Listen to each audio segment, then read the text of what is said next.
Udah. Gini ya? Oke, kurang. Iya, iya. Boleh. Ini sudah ter-record ya, teman-teman? Ya, jangan ditumpahin.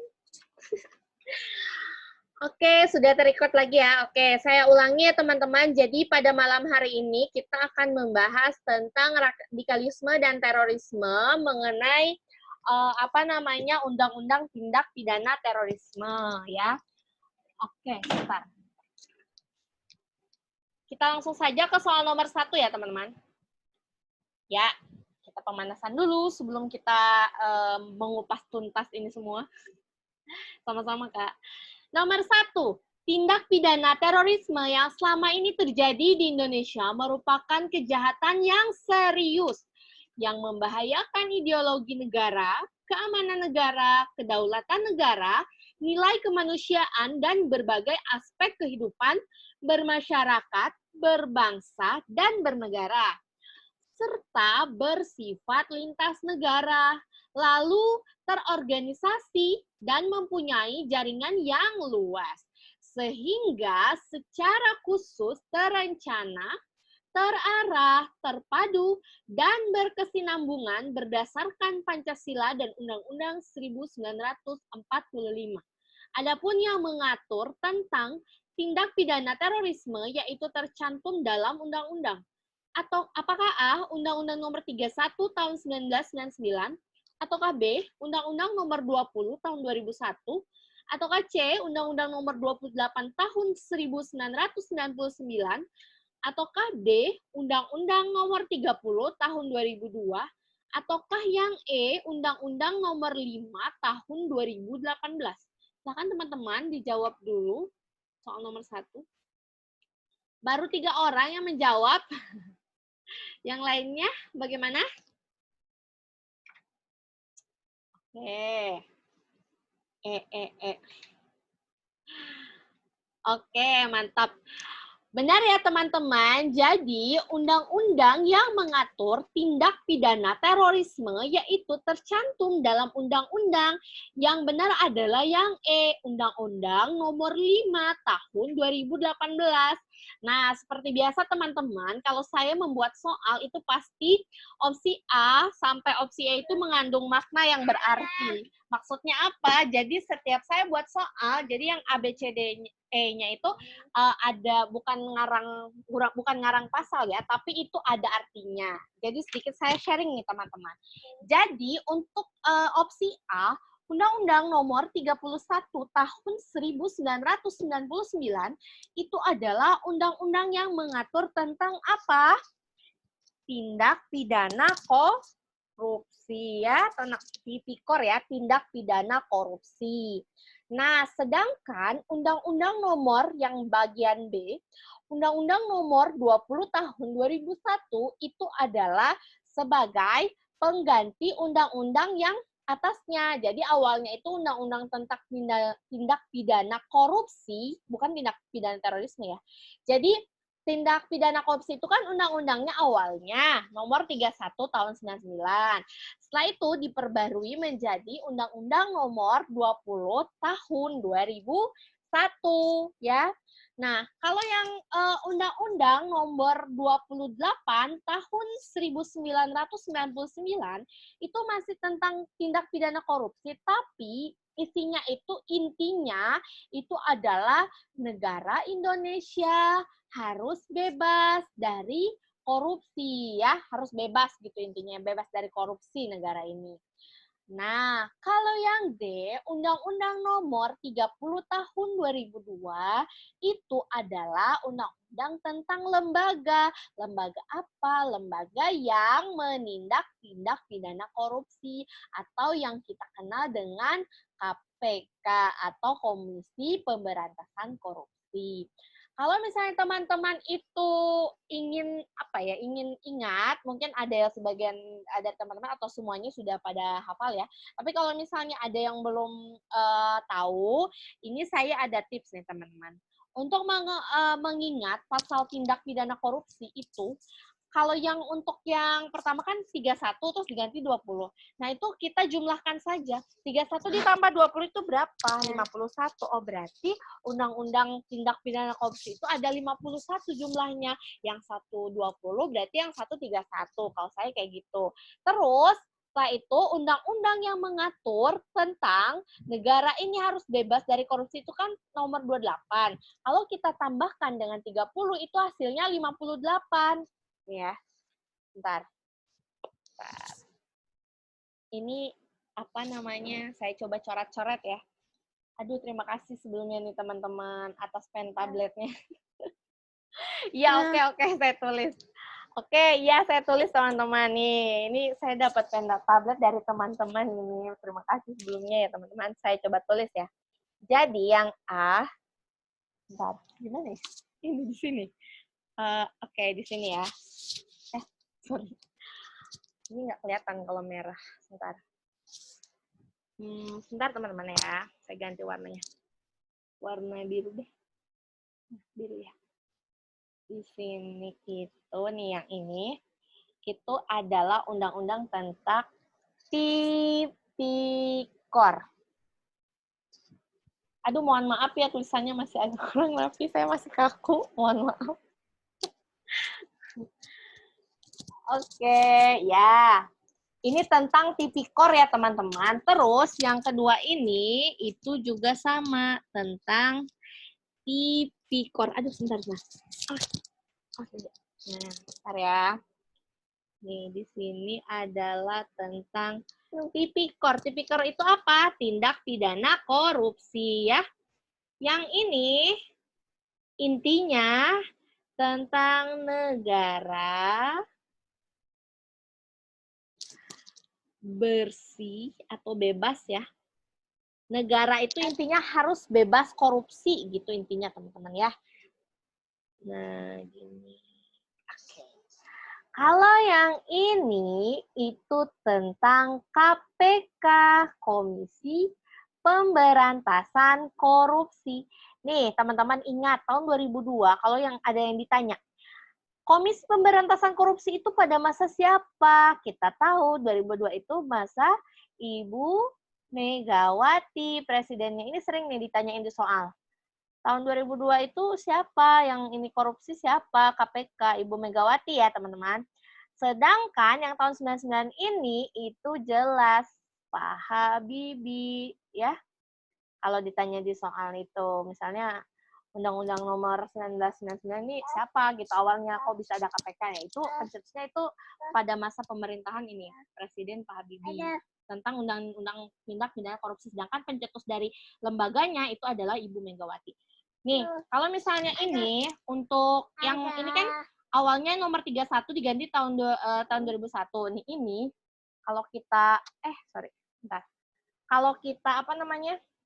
Kaitkan dengan yang apa asas-asas hukum itu ingat gak sih teman-teman ada namanya lex specialis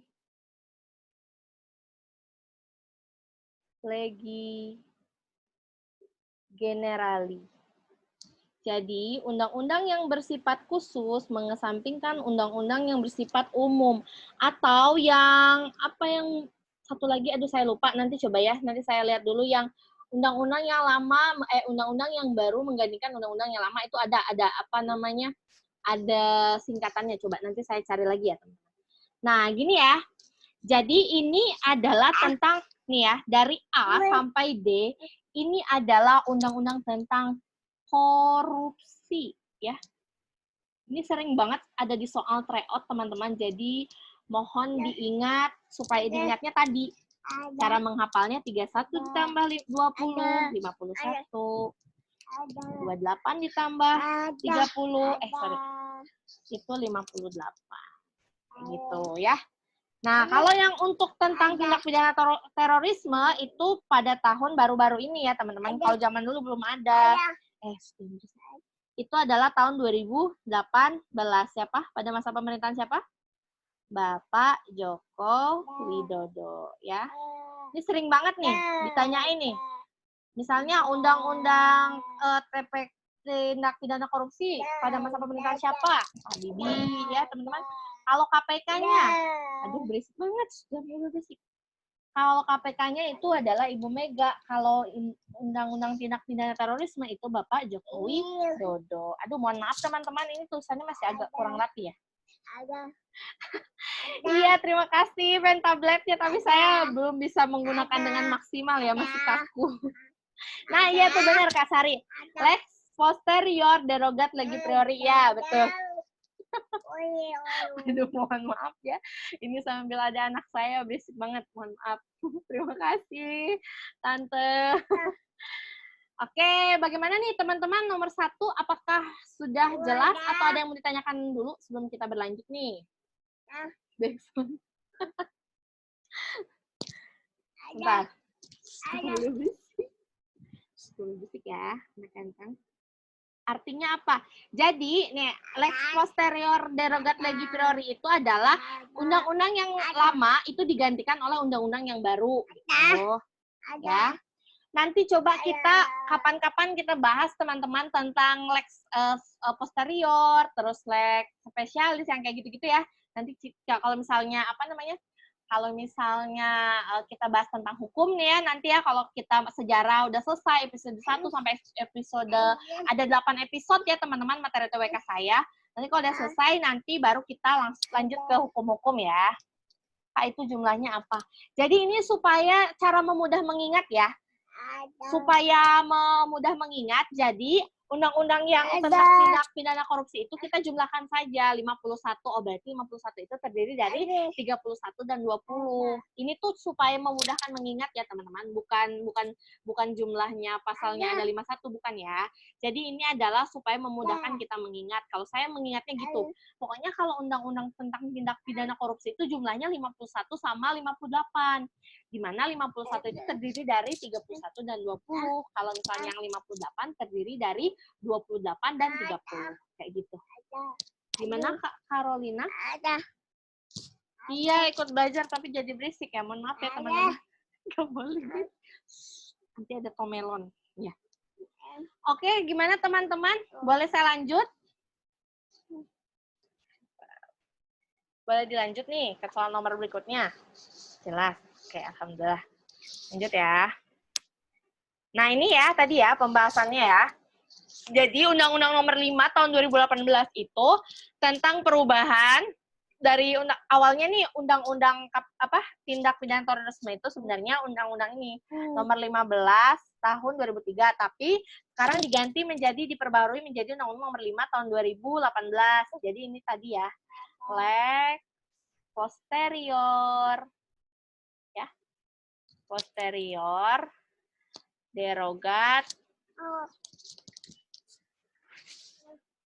lex lex apa tadi kata Kak Sari, saya lupa juga soal ini. Lex posterior derogat legi priori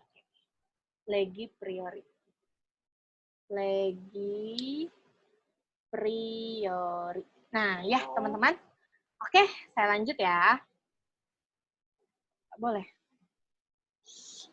Nah, di sini saya sudah buat peta konsep seperti biasa ya. Kalau dalam kalau dalam materi saya itu pasti ada peta konsepnya. Supaya apa? Supaya memudahkan kita kemana ini arah kita belajar itu kemana gitu ya. Jadi peta konsep jadi dari terjadinya radikalisme itu awalnya adalah mindset radikal. Setelah itu nanti ada faktor penyebab radikalisme. Lalu setelah itu tahapan radikalisme dan terorisme. Dan yang terakhir adalah contoh kasus radikalisme dan terorisme. Nah, dari kasus-kasus seperti ini, akhirnya pemerintah membentuk Undang-Undang Tindak Pidana Terorisme karena sudah sering terjadi di Indonesia. Jadi pemerintah dibentuk undang-undangnya, terus juga dibentuk Badan Nasional Penanggulangan Terorisme. Nah, di sini ya, sebentar. Nah, ini ya teman-teman yang saya jelaskan satu-satu ya. Jadi awalnya itu kenapa sih orang itu bisa ini apa namanya bisa melakukan tindak pidana terorisme gitu kan? Jadi awalnya itu orang tersebut itu telah tertular mindset radikal. Apa sih mindset radikal? Mindset radikal itu ada di sini saya rumuskan ada 8 ciri-ciri orang yang mempunyai mindset radikal. Salah satunya yang pertama, intoleran. Yaitu tidak mau menghargai pendapat dan keyakinan orang lain. Jadi dia tidak mau saling menghargai, teman-teman. Dia tuh maunya pendapat dia yang dianggap benar, tapi pendapat orang lain itu salah. Nah, kalau kita kaitkan dengan materi Bhinneka Tunggal Ika, ya, intoleran itu tidak mau menghargai keyakinan orang lain itu adalah sifat yang harus dijauhi,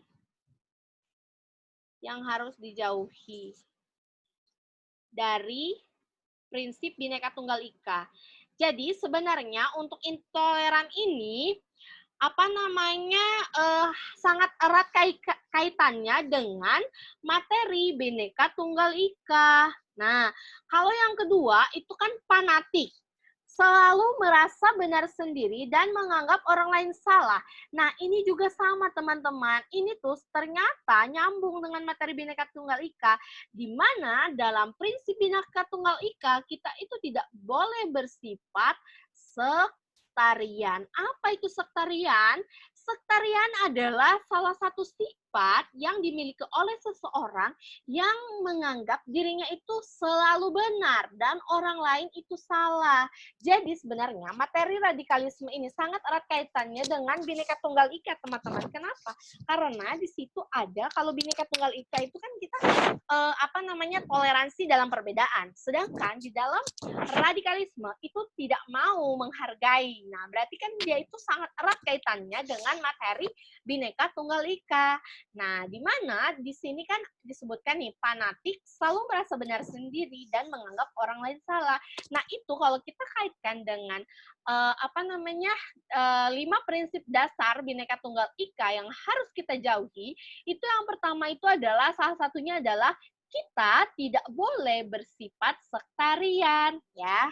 Jadi yang nomor 2 ini contohnya adalah sifat fanatik ini selalu merasa benar, itu kita sebut dengan sektarian, ya.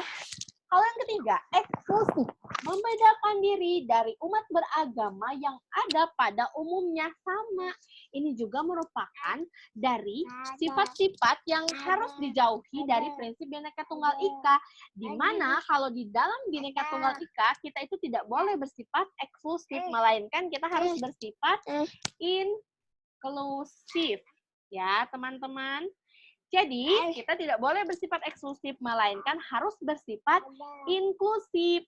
Nah, setelah itu, setelah sifat-sifat buruk tadi sudah mengakar di dalam diri seseorang, dia itu nanti tahap selanjutnya adalah dia akan cenderung menggunakan cara-cara kekerasan untuk mencapai tujuan. Nah, cara-cara kekerasan itu seperti apa? Ya ini, seperti pembunuhan, bom bunuh diri, ya. Nanti tuh ujung-ujungnya dia itu akan memaksa orang, ya, untuk mengikuti dia. Kalau tidak, mendingan lebih baik dibunuh saja semuanya. Kita hempaskan saja semuanya, kita hancurkan.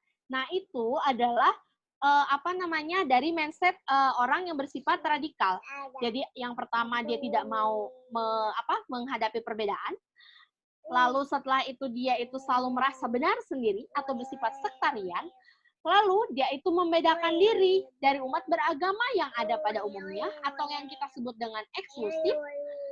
Akhirnya setelah itu mereka akan cenderung menggunakan cara-cara kekerasan untuk mencapai tujuan. Nah, selain itu mereka juga sering menggunakan cara untuk mengklaim kebenaran. Nah, setelah itu dia itu cenderung mempersulit agama, lalu keyakinannya yang overdosis dia kan merasa dia yang paling benar, agama dia yang paling benar, orang lain itu salah. Makanya dia jadi overdosis pemikirannya, teman-teman. Lalu mudah mengkafirkan seseorang yang tidak bersependapat dengan dia. Misalnya gini, dia sudah memahami suatu paham, nah di mana misalnya satu agama nih atau beda agama. Nah, terus ternyata orang lain itu tidak sepaham dengan dia. Lalu dia itu menjadi orang itu, oh orang itu kafir, orang itu nggak sependapat dengan saya, nggak seiman dengan saya, berarti orang itu kafir. Jadi dia itu seperti itu, sering berlaku menganggap bahwa orang lain itu selalu salah dan dia selalu benar ya. Seperti itu teman-teman. Untuk mindset radikal ini apakah sudah bisa dipahami teman-teman, atau ada yang mau ditanyakan atau terlalu cepat? Mohon maaf. Lapar. Makan dulu teman-teman. Sebelum belajar makan dulu. Oke, paham ya? Saya lanjut. Nah, di sini tadi kan ada mindset radikal ya. Jadi setelah ada mindset radikal, itu juga ada faktor-faktor penyebab radikalisme dan terorisme. Nah, di mana faktor penyebab radikalisme dan terorisme itu ada 3 faktor ya. Yang pertama itu adalah faktor domestik, yang kedua itu adalah faktor internasional, yang ketiga itu adalah faktor kultural. Nah, kalau misalnya teman-teman supaya memudahkan mengingat untuk faktor penyebab radikalisme itu ingat aja ini ya. Jangan berisik deh. Berisik ya. Nah, ini faktor penyebab ini untuk supaya memudahkan ya, itu kita ingat aja penerbangan teman-teman ya. Jadi di dalam penerbangan itu kan ada namanya penerbangan domestik, ada namanya penerbangan internasional. Kalau kita supaya mudah mengingatkan. Nah, untuk faktor domestik itu terdiri dari kondisi dalam negeri. Contohnya apa? Kemiskinan, ketidakadilan, atau merasa kecewa dengan pemerintah. Jadi orang-orang yang merasa pemerintah itu salah. Saya kecewa dengan pemerintah, saya nggak setuju dengan kebijakan pemerintah. Nah, itu tuh hati-hati teman-teman. Itu bisa menyebabkan faktor dari penyebab radikalisme. Jadi kalau misalnya dia itu nggak percaya pemerintah, terus dia merasa pemerintah itu tidak adil, itu hati-hati. Sifat seperti itu bisa menyebabkan benih-benih munculnya sifat dari atau mindset radikalisme. Ya, terus kemiskinan juga bisa menjadi penyebabnya ya. Dia misalnya keadaan dia miskin, terus dia menyalahi pemerintah kok nggak bantu saya ini kan masyarakat kurang mampu. Akhirnya dia cenderung menyalahkan pemerintah. Nah itu kalau misalnya ada orang yang mindsetnya seperti itu hati-hati ya, karena aku maaf ya teman-teman, nggak kondusif banget basic ya. Berisik. Jadi nih. Bentar ya teman-teman. Aduh, mohon maaf sekali.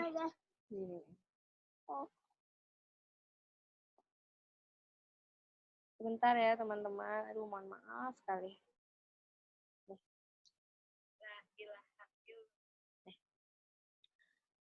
Oke, saya lanjutkan ya teman-teman. Yang kedua itu adalah faktor internasional. Di mana faktor internasional itu terdiri dari apa? Terdiri dari ketidakadilan global, politik luar negeri yang arogan, terus imperialisme modern, negara adidaya. Intinya kalau faktor internasional ini, radikalisme ini dipengaruhi oleh dunia luar, di luar negeri gitu ya intinya ya. Nah, itu dia itu sering merasakan ketidakadilan, terus politik luar negeri itu arogan yang akhirnya dia menjadi menganut paham radikal dan sebagainya. Dan yang terakhir itu adalah yang ketiga itu ada Iya, terima kasih Cameo Kak Sari. Nah, yang ketiga itu adalah faktor kultural. Di mana faktor kultural itu terdiri dari apa? Terdiri dari pemahaman agama yang dangkal dan penafsiran kitab suci yang sempit dan leksikal. Akhirnya pemahaman agama yang dangkal, terus sebenarnya dia itu pemahaman agamanya itu dangkal, tapi karena dia itu selalu merasa diri paling benar, dia itu selalu membenarkan apa yang dia yakini. Padahal itu tuh sebenarnya salah seperti itu teman-teman. Tapi karena dia namanya dia benih-benih dari radikal ya gitu.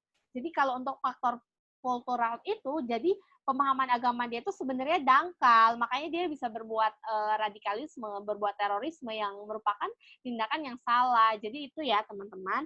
Untuk faktor penyebab radikalisme dan terorisme, apakah sudah jelas atau ada yang mau ditanyakan dulu sebelum saya lanjut ke slide berikutnya?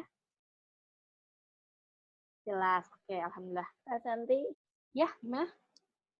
kalau yang pencucian otak berarti faktor kultural ya? Iya, bisa. Kalau misalnya dia pencucian otaknya itu misalnya gini, dia itu mempengaruhi orang kan, mempengaruhi orang misalnya sebenarnya agama yang benar tuh seperti ini, akhirnya kan dia tuh terbawa ya. Nah, itu bisa kita sebut dengan faktor kultural ya, Kak.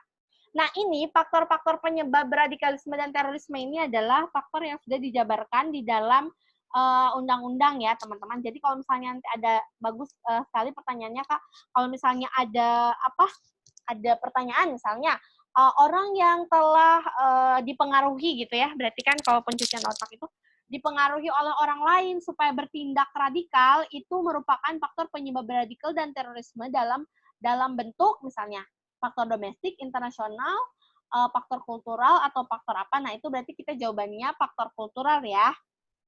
Oke, bagaimana teman-teman? Untuk faktor penyebab radikal dan terorisme, apakah saya boleh lanjut? Soal berikutnya belum ya, masih pembahasan. Oke, lanjut. Mana ya? Sebentar.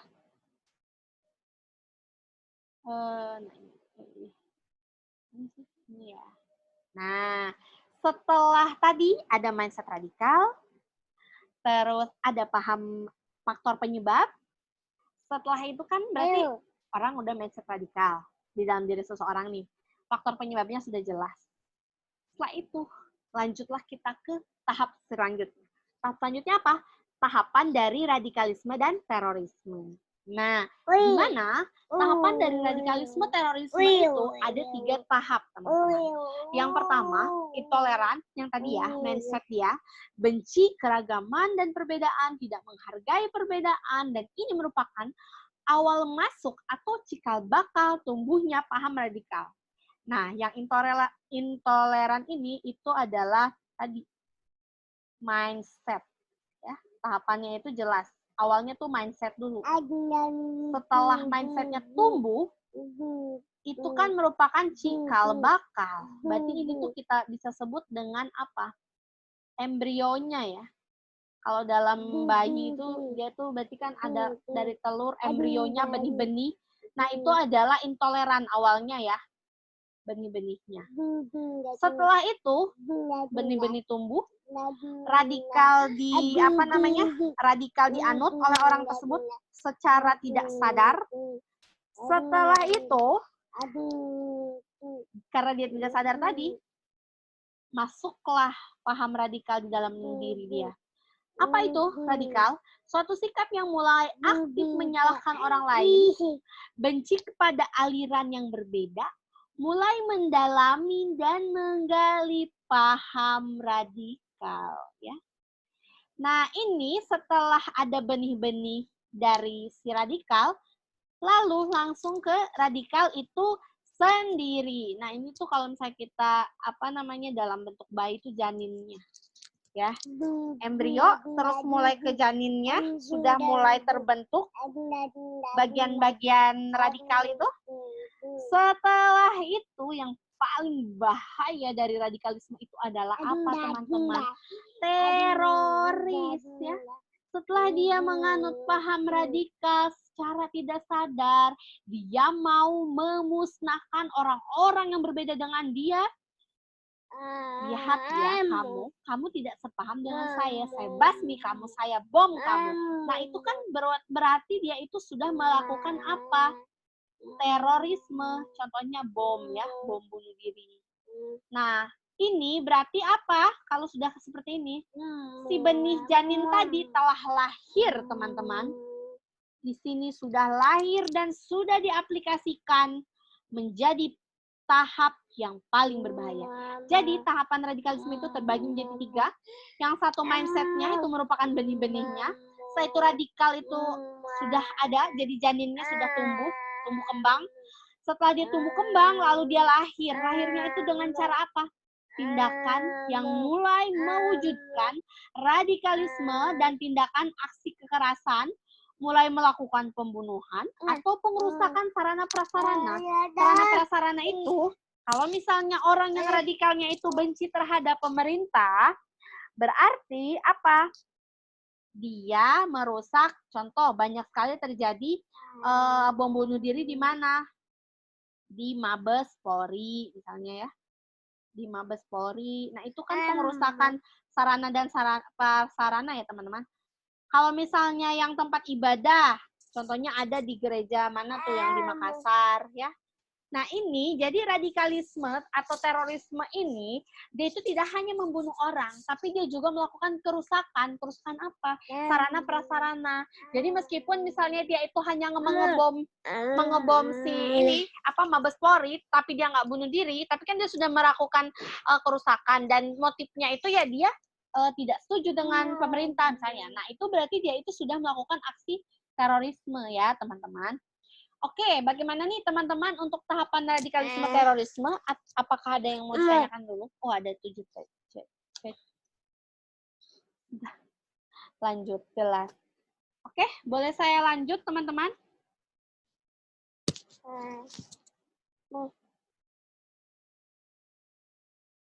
Oke, lanjut. Lanjut ya. Oke. Nah, di sini ada tadi kan setelah tahap-tahap mindset-nya, setelah itu di dalam diri, tumbuh kembang radikal, setelah itu dia mulai melakukan perusakan yang kita sebut dengan aksi terorisme. Nah, di sini karena sudah terjadi aksi terorisme, jadi di sini saya coba merumuskan beberapa kasus-kasus radikalisme dan terorisme yang sudah pernah terjadi di Indonesia. Salah satunya adalah konflik Ambon dan Poso, itu terjadi pada tahun 1999 sampai dengan tahun 2000, lalu bom Natal pada tahun 2001, bom Bali, bom JW Marriott, bom Bali 2, bom JW Marriott 2 dan Ritz-Carlton, lalu rencana aksi teror bom Pok Jati Asih ini adalah nih ya, motif yang Pok Jati Asih ini itu dia dulu ingin membunuh siapa? Presiden Susilo Bambang Yudhoyono. Jadi si teror ini ingin berniat untuk membunuh presiden. Itu aksi teror di Pok Jati Asih. Nah, kalau yang terakhir itu adalah pembunuhan polisi di Purworejo dan Kebumen. Nah, ini adalah contoh kecil ya teman-teman, contoh kecil peristiwa yang terjadi contoh-contoh kasus terorisme. Sedangkan sebenarnya di Indonesia ini banyak sekali. Tapi di sini saya hanya menyebutkan 8 contoh saja teman-teman. Tidak semuanya ya, karena kalau semuanya itu sangat banyak ya. Kemarin setelah saya share itu ternyata aksi radikalisme terorisme ini sudah sangat sering sekali terjadi di Indonesia. Tapi di sini saya merumuskan hanya 8 saja. Oke, bagaimana teman-teman untuk jahat? Iya benar, jahat banget. Berarti radikal atau teroris itu tidak selalu berhubungan dengan agama? Iya, tidak berarti. Kalau misalnya dia kayak tadi, dia tidak setuju dengan pemerintah, dengan kebijakan pemerintah dia tidak setuju, terus dia ngebom, misalnya dia ngebom Mabes Polri, nah itu tuh juga termasuk perilaku terorisme ya, karena dia sudah melakukan pengerusakan, karena dia tuh tidak merasa puas dengan pemerintah seperti itu. Jadi sebenarnya aksi radikalisme itu tidak serta-merta kita selalu sangkut pautkan dengan agama ya teman-teman. Bagus sekali nih pertanyaannya Kak Dwi. Oke, bagaimana teman-teman? Apakah sudah jelas? Ya, menimbulkan rasa takut, betul. Boleh saya lanjut ke slide berikutnya? Bentar. Oke, lanjut. Ya. Lanjut ya. Nah, soal nomor 2. Radikalisme merupakan perbuatan yang sangat dilarang oleh agama maupun negara. Nih teman-teman ingat ya. Jadi tidak hanya agama ya, dia juga dilarang oleh negara. Jadi kaitannya itu tidak serta-merta harus berhubungan dengan agama, selalu tidak ya. Karena perbuatan tersebut sangat merugikan baik pelaku maupun korban. Aksi radikal ini sedang marak terjadi di Indonesia baru-baru ini. Adapun pengertian dari radikalisme itu sendiri adalah, silakan dijawab teman-teman, apakah suatu sikap yang mendambakan perubahan secara total dan bersifat revolusioner dengan menjungkir balikan nilai-nilai yang ada secara drastis lewat kekerasan dan aksi teror? Apakah B, perbuatan yang menggunakan kekerasan atau ancaman kekerasan yang menimbulkan suasana teror, rasa takut, secara meluas dapat menimbulkan korban, bersifat massal atau menimbulkan kerusakan dan kehancuran objek vital? Ataukah yang C, setiap perbuatan penyalahgunaan kekuatan fisik dengan atau tanpa menggunakan sarana secara melawan hukum dan menimbulkan bahaya bagi badan, nyawa, dan kemerdekaan orang? Ataukah D, setiap perbuatan secara melawan hukum berupa ucapan, tulisan, gambar, simbol yang dapat menimbulkan rasa takut? Atau yang E, suatu perbuatan yang ingin memisahkan diri dari NKRI? Silakan. Wah, sudah ada 10 yang chat. Bebek. Oke, benarkah yang A atau yang B? Menu-menu makanan mulai bebek sambal hijau, bebek Haji Selamat ya. Oke, B, A. Oke, mantap. Terjadi 2 jawaban di sini ternyata. Siapakah jawaban yang benar? Apakah Alfa ataukah Bravo? Nah, gini ya teman-teman, seperti biasa, A, B, C, D, dan E. Nanti saya akan jelaskan satu persatu, itu tuh pengertian dari apa. Jadi, saya menayangkan opsi A, B, C, D, dan E itu adalah semuanya ada di dalam Undang-Undang Nomor 5 Tahun 2018. Kecuali yang E ini ya, yang E ini tidak ada ya. Nah, saya jelaskan satu persatu ya. Ini kan yang ditanya apa sih teman-teman? Radikalisme ya. Coba kita lihat yang A. Suatu sikap yang mendambakan perubahan secara total, terus menjungkir balikan nilai-nilai yang ada secara drastis lewat kekerasan dan aksi teror. Oke. Kalau yang B, itu perbuatan menggunakan kekerasan atau ancaman kekerasan yang menimbulkan suasana teror. Artinya apa teman-teman? Perbedaan yang A dan yang B. Kalau yang A itu kan baru sikapnya. Dia kan menambahkan perubahan. Tadi kan untuk radikal itu kan dia mindsetnya apa? Dia itu selalu merasa benar, terus ingin merubah seseorang, ya. Terus dia juga menjungkir balikan segala-galanya yang menurut dia anggap benar, yang lain itu salah. Selanjutnya baru dia nanti kekerasan. Kalau yang B itu kan perbuatan yang menggunakan kekerasan, dia itu langsung ke aplikasi teman-teman. Kalau yang B ini. Jadi dia itu tidak ada mindsetnya sama sekali. Jadi dia itu langsung to the point gitu ya teman-teman. Menimbulkan suasana teror, menimbulkan kerusakan, kehancuran. Ini tuh langsung ke aplikasi. Jadi sedikit saya ingin beri sharing ya teman-teman. Jadi kalau yang A ini adalah benar. Jadi jawabannya itu sebenarnya yang A teman-teman. Ini kan yang ditanya radikalisme ya. Jadi, radikalisme itu kan tadi yang saya jelaskan itu merupakan suatu paham atau suatu sikap yang selalu merasa diri paling benar, menambahkan perubahan, menganggap diri orang lain salah, terus menjungkir balikan nilai-nilai yang selanjutnya baru nanti akan diaplikasikannya melalui lewat kekerasan. Nah, kalau yang B itu kan langsung ke aksinya ya teman-teman. Nah, kalau yang B ini itu adalah tadi si pucuknya atau yang dilahirkan dari janin tadi itu apa? Aksi terorisme ya. Jadi jangan terbalik teman-teman. Kalau untuk radikalisme itu belum langsung ke aplikasi secara langsung, tapi dia itu sikapnya dulu nih, ada mindsetnya dulu, pahamnya dulu gitu ya. Baru nanti ke kekerasan selanjutnya. Nah, kalau terorisme itu kan sudah jelas. Dia kan tadi tahapannya dia yang pertama ini dulu ya, inklusif dulu, eksklusif, terus intoleran kan awalnya, baru nanti radikal, setelah itu baru teroris. Nah, kalau yang B itu kan sudah termasuk ASI ya.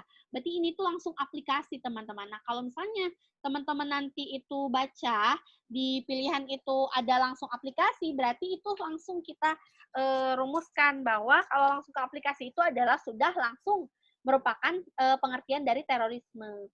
Nah, sedangkan yang C, setiap perbuatan penyalahgunaan kekuatan fisik, ya, ini di sini ada penyalahgunaan kekuatan fisik tanpa menggunakan secara melawan menimbulkan bahaya bagi badan, nyawa, nih ya, ada kata kunci. Badan, nyawa, kemerdekaan orang, nggak ada sarana prasarana di sini. Nah, kalau ini itu adalah menurut Undang-Undang Nomor 5 tahun 2018, ini kita sebut dengan kekerasan, teman-teman. Kenapa kekerasan? Karena dia itu yang menjadi objeknya itu adalah orang. Tidak ada prasarana ya. Kalau tadi teroris itu kan bisa jadi nyawa orang, bisa jadi kerusakan prasarana, ya. Sedangkan kalau untuk kekerasan itu pure nyawa orang. Bahayanya badan orang. Gak ada yang merusak prasarana ya kalau kekerasan itu. Nah, sedangkan yang D, itu setiap perbuatan melawan hukum, ini baru berupa ucapan, ya. Baru berupa ucapan, baru berupa tulisan, baru berupa gambar, ya. Dia belum pengaplikasian. Nah, ini kita sebut dengan apa? Ancaman kekerasan, ya. Jadi dia itu baru kayak nakut-nakutin gitu, diancam gitu ya. Dengan gambar, tulisan, dengan warning-warning kayak gitu, dengan apa ya? Kayak misalnya ada tulisan yang mengancam seperti itu, awas ya kamu kalau misalnya nggak ini pakai misalnya ini kan kalau elektronik misalnya pakai WA atau pakai media sosial dan sebagainya. Nah, itu kita sebut dengan ancaman kekerasan. Sedangkan yang E ini hanya pengecer saja sebenarnya, teman-teman. Ini tidak ada ya di Undang-Undang Nomor 5 tahun 2018, tapi ini supaya kita tahu aja kalau memisahkan diri itu kita sebut dengan apa? Separatisme, ya. Jadi separatisme itu adalah suatu perbuatan yang ingin memisahkan diri. Jadi seperti itu teman-teman, apakah sudah terlihat nih perbedaannya nih? Antara radikalisme itu apa, terorisme itu apa pengertiannya, lalu kekerasan, ancaman kekerasan, ataupun separatisme. Wah mantap nih teman-teman sudah jawab nih. Cendol dawet. Apa ini ngomongin makanan semua ya? Lapar, sambil makan teman-teman ya, biar lebih nikmat. Oke, ini nomor 2, apakah sudah jelas? Ceplok telur, aduh jadi pengen ceplok telur ya, makan ceplok telur anget-anget gitu kan. Gelap, Kak. Oke, kita lihat pembahasannya ya. Nah, ini pembahasannya. Nih, di sini saya sudah buatkan kata kuncinya teman-teman, supaya teman-teman itu memudahkan untuk mengingat yang tadi. Jadi, kalau radikalisme, itu baru sikapnya saja, teman-teman. Sikapnya itu adalah embrionya, gitu ya. Kalau terorisme, itu sudah perbuatan atau aplikasi atau aksi. Nah, siapa yang jadi objeknya? Bisa jadi sarana, bisa jadi jiwa, ya, kalau teroris. Kalau kekerasan, itu sama kayak teroris, aksi juga. Tapi objeknya nggak ada sarana, melainkan dia hanya jiwa saja kalau kekerasan. Kalau ancaman kekerasan itu baru simbol, belum aplikasi. Dia hanya baru menakuti. Nah, itu kita sebut dengan ancaman kekerasan. Gimana dengan ada kata kuncinya? Apakah semakin mudah dipahami teman-teman? Atau ada yang mau ditanyakan dulu? Silakan. Kalau ada yang mau bertanya. Gimana teman-teman? Boleh saya lanjut kalau tidak ada yang mau bertanya? Alhamdulillah, paham. Oke.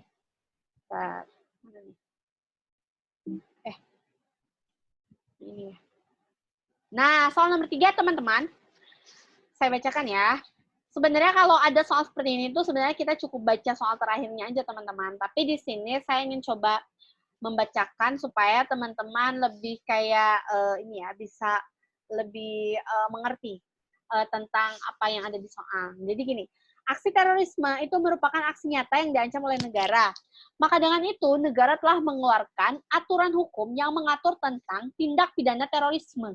Selain itu, dibentuk sebuah badan untuk menanggulangi tindak pidana terorisme yang kita kenal dengan BNPT atau Badan Nasional Penanggulangan Terorisme. Adapun hukuman yang dapat dikenakan kepada orang yang telah melakukan kegiatan terorisme adalah sebagai berikut. Apakah yang A? Pidana penjara paling singkat 2 tahun dan paling lama 7 tahun. Ataukah B? Pidana penjara paling singkat 5 tahun, paling lama 20 tahun, atau bahkan seumur hidup, atau bahkan pidana hukum mati. Ataukah C? Pidana penjara yang paling singkat 3 tahun, paling lama 12 tahun, ataukah D? Pidana penjara paling singkat 4 tahun, dan paling lama itu 15 tahun, ataukah yang E? Pidana penjara paling lama 5 tahun. Silahkan teman-teman dijawab dulu. Ini aja. Oke, sebentar saya lihat dulu chatnya dari teman-teman. Sudah di sebelah. B. Wah, mantap nih kalau yang ini seragam jawabannya. B kalau gitu. Oke, keren sekali teman-teman. Kayaknya sudah paham semua nih tentang undang-undang ini ya, Undang-Undang Nomor 5 Tahun 2018. Jadi benar ya teman-teman, hukuman yang diberikan kepada nih, ini kan hukuman kepada orang yang melakukan teroris itu apa gitu. Itu ada yang benar, itu yang B. Kenapa? Karena di dalam di dalam Undang-Undang Nomor 5 Tahun 2018 itu tepatnya ada di mana? Di pasal kok berantakan? Bentar. Gimana ya caranya ini ngapusnya ini ya? Nggak bisa dihapus. Undo kali ya. Bisa. Bentar teman-teman.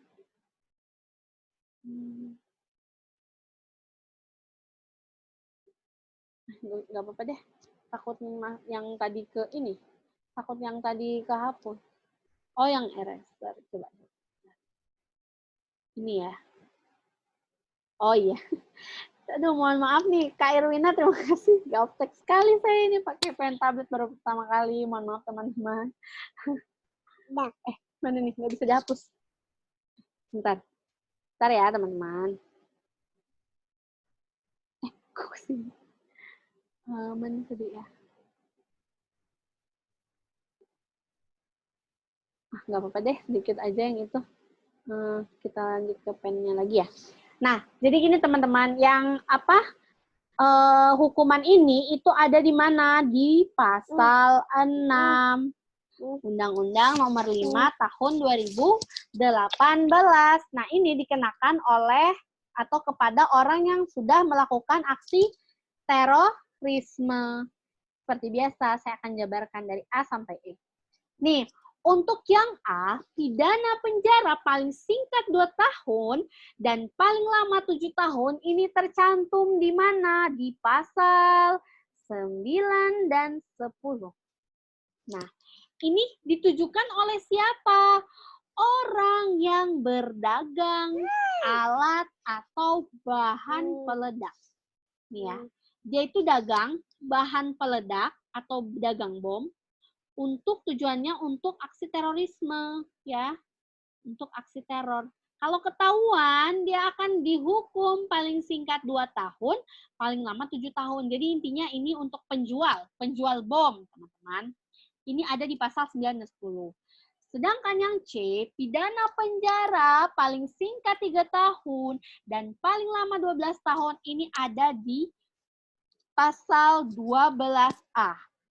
Ya, pasal 12A itu ditujukan kepada orang yang memimpin, ya.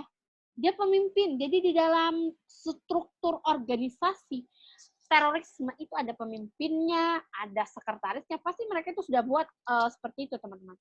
Nah, kalau misalnya ketahuan, misalnya ada si A itu pemimpin dari gerakan terorisme. Tahuan nih. Berarti di dalam pasal 12 jelas, 12A jelas.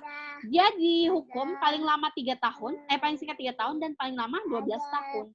Sedangkan yang D, pidana penjara paling singkat 4 tahun dan paling lama 15 tahun. Kalau yang supaya mudah mengingatkan, sebentar. Supaya mudah mengingat, kalau yang ini kan 12A, nah kalau yang ini 12B. Ya. Aduh. Sebentar. Ini adalah 12B ditujukan kepada siapa? Kepada orang yang menghasut. Orang yang menghasut, ya. Jadi dia itu mempengaruhi orang lain supaya berbuat, supaya berbuat terorisme. Nah itu dihukum paling singkat 4 tahun dan paling lama itu 15 tahun, ya. Sedangkan, bentar teman-teman. Sedangkan kalau yang E, pidana penjara paling lama 5 tahun itu ada di mana? Di pasal, sebentar, sini itu ya. Pasal 13A. Nah, ini apa namanya? Disebabkan atau diberikan kepada orang yang menyebar luas. Ya, kalau yang ini menyebar luas, teman-teman. Di mana? Di sosial media. Nah, gini, saya ada sedikit sharing nih teman-teman. Jadi, bentar, apa ini? Udah banyak chat. Oke, ya terima kasih Kak Irwina. Ya, betul. Penjual bom 7 tahun ringan sih. Kalau cuma nyebar lewat iya kena Kak Us. Kalau misalnya ketahuan sama pihak yang berwajib, dia cuman pakai WA loh, pakai ketikan tangan itu ya. Kalau misalnya ketahuan siapa yang menyebar pertama kali itu akan dihukum ya dengan pidana penjara paling lama 5 tahun ya. Jadi hati-hati kalau misalnya kita menemukan ada kayak chat yang berbau-bau ujung-ujungnya radikal itu, hati-hati ya teman-teman. Semoga kita dijauhkan ya dari orang-orang seperti itu. Karena gini teman-teman, menurut berita yang saya baca ya, banyak sekali ada beribuan atau ratusan ya, kalau tidak salah ratusan atau beribuan ASN atau PNS yang dia itu sudah terpapar paham radikal. Akibatnya apa? Akibatnya dipecat, teman-teman. Jadi itu curhat dari kepala BKN-nya, dia itu sangat sedih. Setiap bulan itu ada aja ASN yang dipecat gitu. Padahal kan kita tahu, kita aja sampai sekarang nih teman-teman, kita belajar, kita sharing ini kan untuk apa sih? Kita ingin menjadi abdi negara, ya kan? Sesusah itu, sebutuh perjuangan benar-benar ya, kita ingin menjadi ASN, tapi gara-gara mempunyai atau terpengaruh, misalnya dia di sosial media membuat status yang mengarah-mengarah berbau-bau ke sana, terus diteliti ternyata dia itu memiliki paham radikal, itu tuh bisa dikeluarkan teman-teman. Karena apa? Kayak misalnya nih contoh kasus ya, ada di soal kemarin ada yang share itu di grup kalau tidak salah.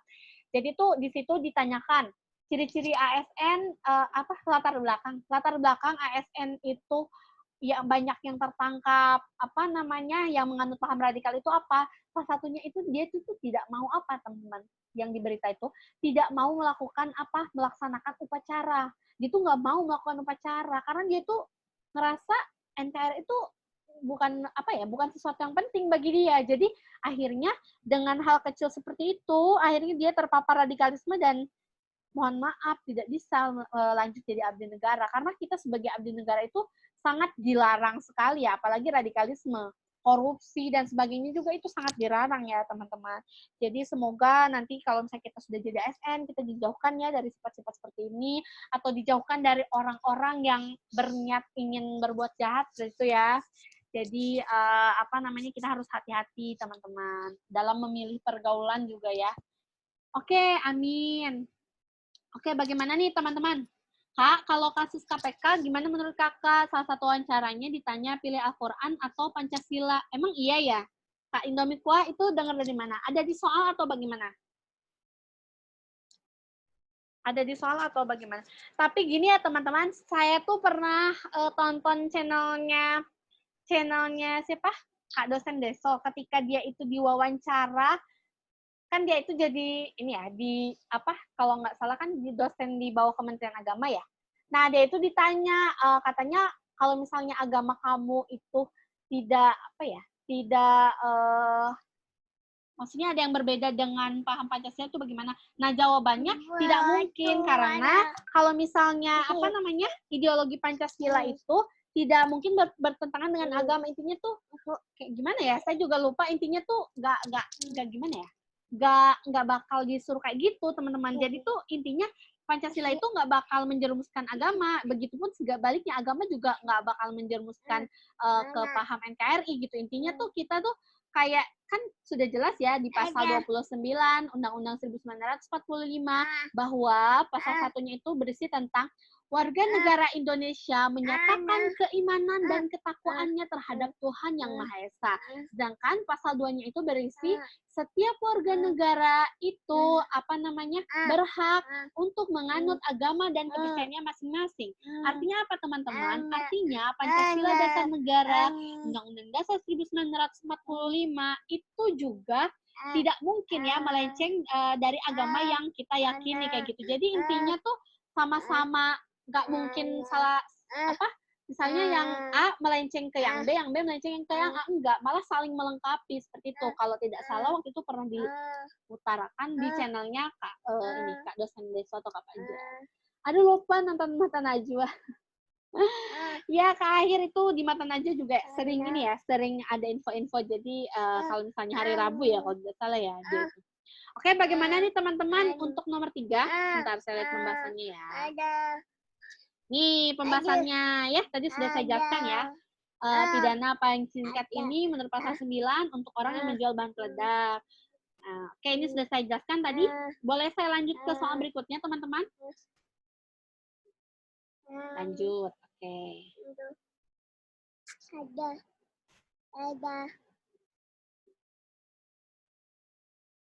Nah, di sini sebelum kita lanjut ke soal berikutnya, ini saya ada sejarah BNPT. BNPT itu apa? Badan Nasional Penanggulangan Terorisme ya. Badan Nasional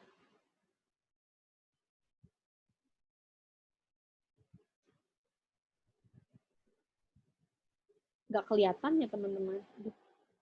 Ganti warnanya kali ya. Sebentar.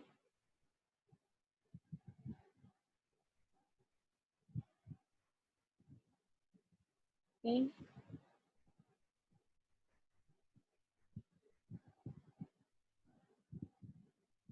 Sebentar, saya ganti warnanya dulu menjadi merah deh ya. Bentar, saya lihat chat dari teman-teman. Oh, kelihatan. Nastar KDI. Apa Nastar KDI? Oke, ini adalah Badan Nasional ya Penanggulangan Terorisme. Saya tuh tempo lalu 2 minggu yang lalu kali ya. Saya waktu itu lagi ke Sentul, teman-teman. Sedikit cerita ya. Jadi tuh di Sentul itu ketika saya lewat ada namanya di Taman Hambalang, itu ternyata lewat kantor ini teman-teman, kantor BNPT. Jadi kalau misalnya ada pertanyaan, kantor BNPT pusat itu ada di mana? Di Sentul ya teman-teman. Sentul, Bogor, Jawa Barat. Itu tuh ketika kita mau lewat, itu sangat ketat sekali. Di sana ada tentara, terus pokoknya benar-benar diperiksa deh teman-teman. Namanya dia menanggulangi terorisme ya. Nah, jadi BNPT itu dibentuk karena apa? Karena dia itu ada tragedi bom Bali. Waktu itu kan bom Bali terjadi 12 Oktober 2002. Nah, terus tadi ya yang saya jelaskan, untuk 2002 itu kan Bu Mega ya, sama dengan dibentuknya KPK. Nah, itu dibentuklah BNPT pada masa siapa? Presiden Ibu Mega. Terus dikoordinasikan oleh Menteri Koordinasi Bidang Politik, Hukum, dan HAM. Tugasnya apa? Untuk menyusun strategi, kebijakan dan program nasional, mengkoordinasikan instansi pemerintah terkait terhadap penanggulangan terorisme, terus membentuk bantuan tugas khusus seperti Densus 88, Kopassus, TNI AD, LAU, Kesatuan Brimob Nusantara. Jadi sebenarnya untuk petinggi-petinggi dari BNPT itu adalah dia itu merupakan tentara, biasanya tentara yang sudah punya pangkat, mayor jenderal dan sebagainya. Nah, itu biasanya dipilih menjadi ketua-ketua dari BNPT itu, ya. Dan dia itu BNPT, BNPB kemarin tuh itu samping-sampingan kantornya teman-teman. Jadi mungkin satu untuk kalau yang BNPB kan untuk penanggulangan bencana, kalau ini untuk penanggulangan terorisme. Intinya tentang badan penanggulangan lah sama-sama. Oke nih teman-teman, untuk sejarah BNPT apakah sudah boleh saya lanjut atau ada yang ditanyakan dulu?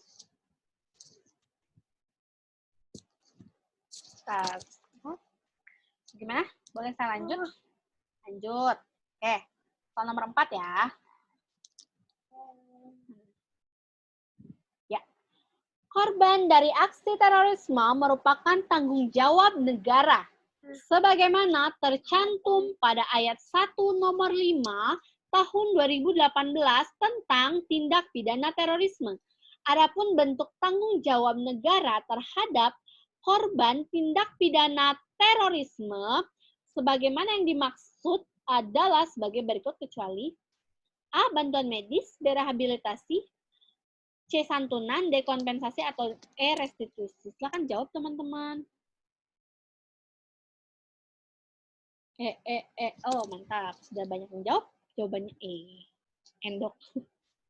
Langsung saya bahas saja. Benar ya teman-teman. Jadi ini adalah jawabannya yang E ya.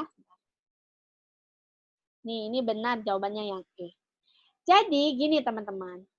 Di dalam Undang-Undang Nomor 5 Tahun 2018 itu ada namanya apa ya, kayak pemerintah tuh kalau misalnya ada korban, misalnya dia luka-luka atau korbannya itu meninggal akibat terorisme, itu pemerintah di Undang-Undang Nomor 5 Tahun 2018 ini telah merumuskan bahwa korban itu menjadi tanggung jawab negara dan negara itu akan memberikan memberikan kayak sesuatu ya, kayak misalnya kalau misalnya korbannya luka-luka itu bantuan medis, kalau misalnya korbannya itu jadi trauma itu kita nanti setelah misalnya korbannya trauma nih ngeliat bom gitu kan, tapi korbannya itu masih hidup, nah nanti kita akan berikan bantuan rehabilitasi psikologis. Nah kalau untuk santunan ini diberikan ketika si korban itu meninggal dunia. Kalau misalnya nih terus korbannya itu misalnya ada korban itu cowoknya itu ternyata punya istri, punya anak. Nah, nanti santunan atau uang duka yang diberikan oleh pemerintah itu nanti akan diberikan kepada anak atau istrinya. Nah, kalau untuk kompensasi ini diberikan kepada misalnya si korbannya itu akibat terjadinya bom, dia luka-luka sehingga dia tidak bisa kemana-mana, misalnya teman-teman tidak bisa bekerja dan lain-lain. Berarti negara itu nanti akan memberikan gaji setiap bulannya teman-teman ya, dan itu besarnya itu ditentukan sesuai perjanjian. Nah, kalau untuk restitusi ini bukan yang diberikan oleh atau yang harus dibayar oleh negara, tapi restitusi ini wajib dibayar atau ganti ruginya itu wajib dibayar oleh orang yang melakukan teroris. Jadi kalau si terorisnya masih hidup, ya, terus korbannya juga masih hidup atau korbannya meninggal, si teroris ini wajib membayarkan ganti rugi kepada korban atau yang kita sebut dengan restitusi. Jadi restitusi ini bukan diberikan oleh pemerintah atau negara, melainkan diberikan oleh pelaku teroris. Sebentar teman-teman.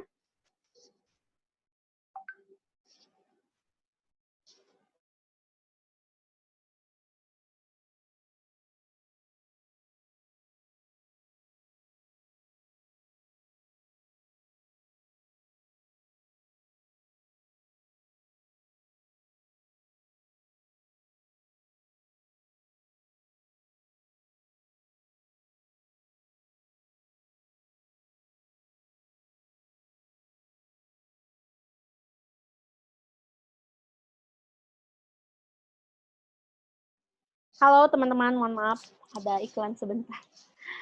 Oke, jadi gitu ya teman-teman. Kalau untuk restitusi itu harus dibayar oleh si pelaku atau teroris.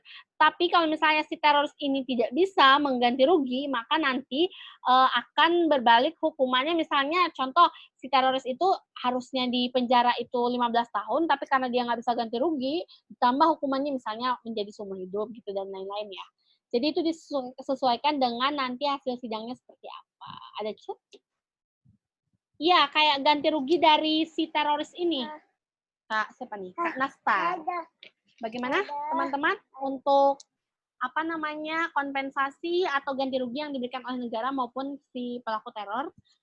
Sudah bisa dipahami atau ada yang mau ditanyakan dulu? Silakan.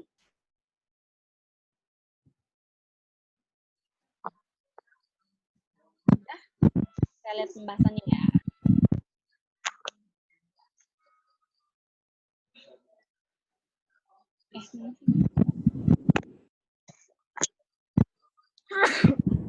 Nah, jadi gini ya, restitusi atau ganti rugi yang dimaksud adalah wajib diberikan oleh pelaku teror. Nah, di sini ada warning teman-teman, atau ada pengecualian ya.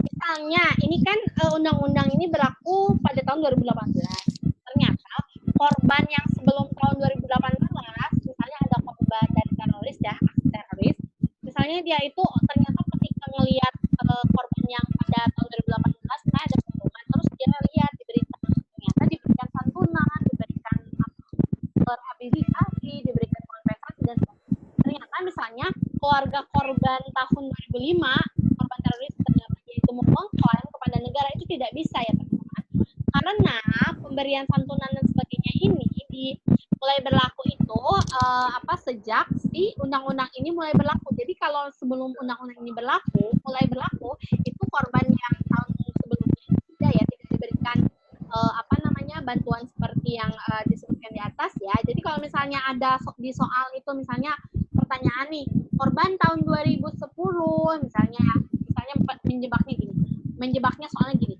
Pada tahun 2005 misalnya terjadi bom Bali 2 misalnya ya. Terus ternyata korbannya itu dinyatakan meninggal dunia. Terus misalnya kewajiban negara terhadap si korban adalah misalnya dia menjebak memberikan santunan kepada keluarga korban gitu ya. Nah misalnya ada pertanyaan itu nggak boleh kita jawab diberikan ya, karena itu tidak berlaku ya. Kalau zaman dulu tuh nggak ada ya santunan kayak gini. Jadi santunan terus kompensasi itu diberikan mulai tahun 2018. Jadi jangan terjebak ya teman-teman kalau ada soal seperti ini.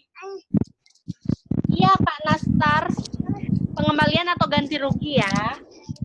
Oke, bagaimana untuk tentang ini yang korban-korban, apakah boleh saya lanjut?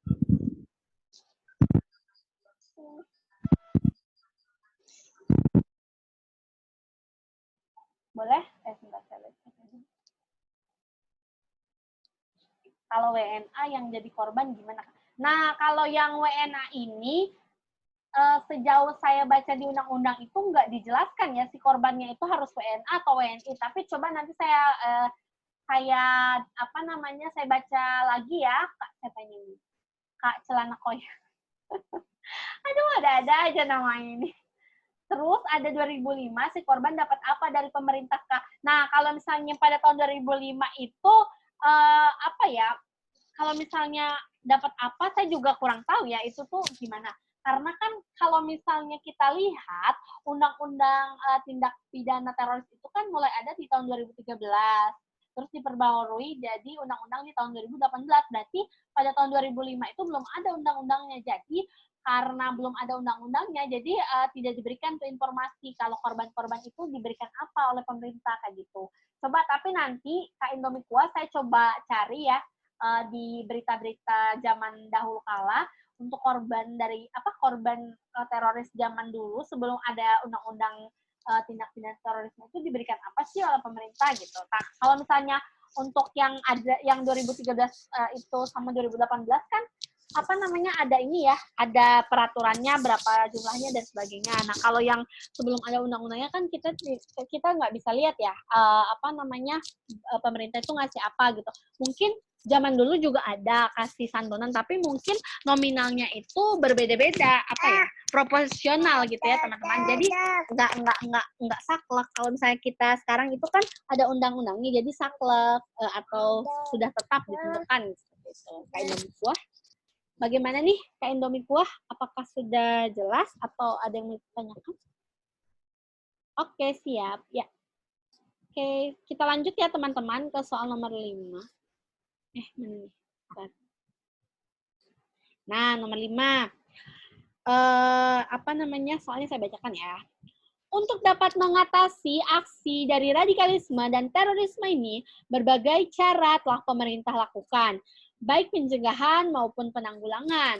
Salah satunya adalah dengan cara deradikalisasi yang merupakan suatu proses yang terencana, terpadu, sistematis, dan berkesinambungan yang dilaksanakan untuk menghilangkan atau mengurangi dan mengembalikan paham radikalisme yang telah terjadi. Adapun tahap deradikalisasi yaitu sebagai berikut kecuali A. Rehabilitasi, B. Reedukasi, ataukah C. Reintegrasi sosial, ataukah D. Reboisasi, ataukah E. Identifikasi penilaian. Ini kecuali ya teman-teman, silakan jawab. Wah, jawabannya banyak yang jawab D. Kok dibongkar? Apa yang dibongkar? Oh, mantap nih kau US nomor 5. Reboisasi biar hijau. Oke, ini jawabannya sudah serempak, seragam, sama rata ya. Oke, betul sekali teman-teman. Jadi, untuk soal nomor 5 ini, jawaban yang tepat adalah reboisasi. Itu bukan merupakan tahap dari deradikalisasi. Betul ya tadi, Kak Ustus, lihat di chat. Benar ya, jadi reboisasi ini bukan, ini hanya pengekes saja teman-teman. Ini betul ya, yang ini betul, yang ini betul, yang ini betul, yang ini betul, yang ini betul. Nah, jadi gini teman-teman. Kalau misalnya nih ada orang itu sudah dipenjara ya, tapi dia nggak dihukum mati, dia sudah melakukan aksi teror misalnya, terus dia sudah dihukum. Nah, langkah selanjutnya itu yang dilakukan oleh pemerintah itu adalah melakukan identifikasi penilaian. Nah, di mana identifikasi penilaian itu adalah seperti gini. Jadi dicari tahu seberapa parah sih paham radikalisme itu ada di dalam diri dia. Dinilai, dicari tahu, dinilai seberapa parah si paham radikal itu sudah merasuk ke dalam tubuh dia, ya. Nanti setelah dinilai dia itu misalnya moderat, atau misalnya dia itu yang tinggi ya, ada yang tinggi, ada yang rendah, ada yang sedang ya. Itu nanti dilakukan identifikasi dan penilaian. Nah, setelah dilakukan identifikasi kan kita udah tahu tuh misalnya nilai radikalismenya itu parah misalnya nilainya 100, atau nilainya sedang 80, atau nilainya rendah 50. Nah, nanti ketika sudah digolongkan seperti itu, baru nanti akan dilakukan apa? Dilakukan rehabilitasi atau pemulihan ya. Rehabilitasi itu adalah pemulihan. Pemulihan itu untuk meningkatkan, untuk menurunkan ya. Bentar, ganti ininya, warnanya. Ini. Oke. Nah, pemulihan ini untuk apa? Menurunkan paham radikalisme, kadarnya. Kadarnya kita turunkan. Dengan cara apa? Dengan cara rehabilitasi. Sama kayak orang yang ini ya, misalnya dia pemakai narkoba, nanti kan akan dilakukan rehabilitasi. Nah, itu sama ya. Jadi di dalam paham radikal juga kita ada namanya rehabilitasi. Nah, sedangkan untuk reedukasi itu adalah merupakan pembinaan, ya, pembinaan atau penguatan. Dibina nih seorang itu setelah diturunkan, dibina lagi nih, dibina supaya apa? Supaya dia meninggalkan paham radikal yang sudah sudah menjadi konsumsi dia sebelumnya, meninggalkan paham radikal. Ya, jadi dipulihkan, diturunkan. Jadi dicari tahu dulu, diidentifikasi nih tahap satunya. Setelah itu direhabilitasi tahap 2, setelah itu dibina tahap 3. Setelah dibina ternyata dia sudah menimbulkan atau sudah menunjukkan bahwa dia itu kayaknya kadar radikalnya sudah agak-agak sudah berkurang gitu. Nah, baru nanti kita lakukan reintegrasi sosial. Ini tahap 4 ya. Apa itu reintegrasi sosial? Itu adalah kita mengembalikan orang yang sudah terjerat aksi radikal itu dikembalikan kepada keluarga tercinta atau kepada masyarakat. Jadi gini teman-teman, tahapan dari deradikalisasi ya. Pertama diidentifikasi, dinilai seberapa parahkah dia. Setelah dinilai kita lakukan pemulihan dengan cara diturunkan paham radikalnya. Setelah itu kita lakukan pembinaan atau dikuatkan supaya dia itu meninggalkan paham radikal. Lalu setelah dia berhasil menunjukkan tanda-tanda bahwa dia itu sudah tidak menganut paham radikal, baru dikembalikan kepada keluarga. Seperti itu teman-teman. Saya lihat chat. Wah, ada 21 chat, maaf.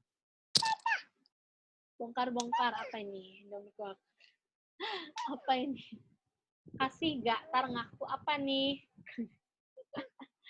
Oke teman-teman, untuk nomor 5 apakah sudah bisa dipahami dengan baik? Nah ini ya, jadi tahapnya itu identifikasi penilaian, setelah itu direhabilitasi, lalu diredukasi, lalu direintegrasi sosial.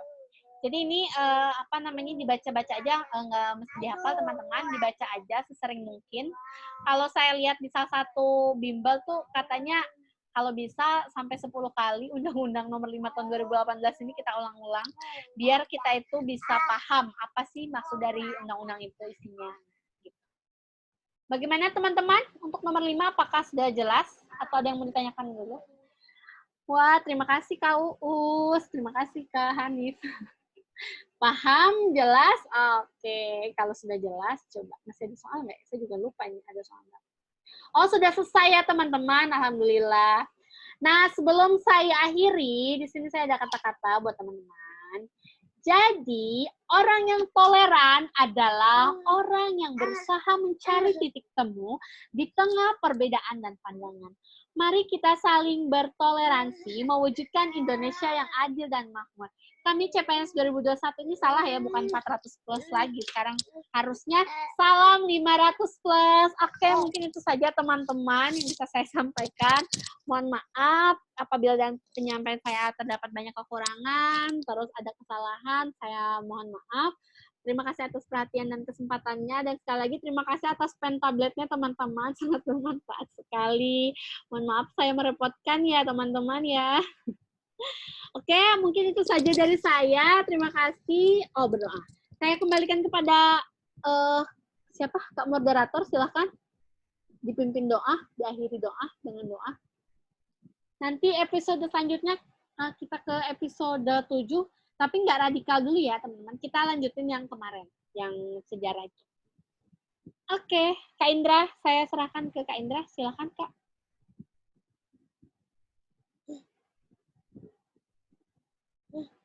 Kayaknya Kak Indra nggak ada. Yaudah deh, aku pimpin doa aja ya.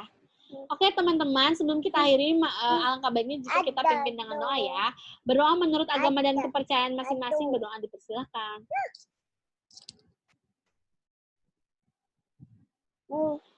Berdoa selesai. Oke, terima kasih teman-teman. Saya stop share, saya stop recording juga ya. Oke, terima kasih teman-teman semua. Selamat beraktivitas kembali. Wassalamualaikum warahmatullahi wabarakatuh. Yang mana? Stop.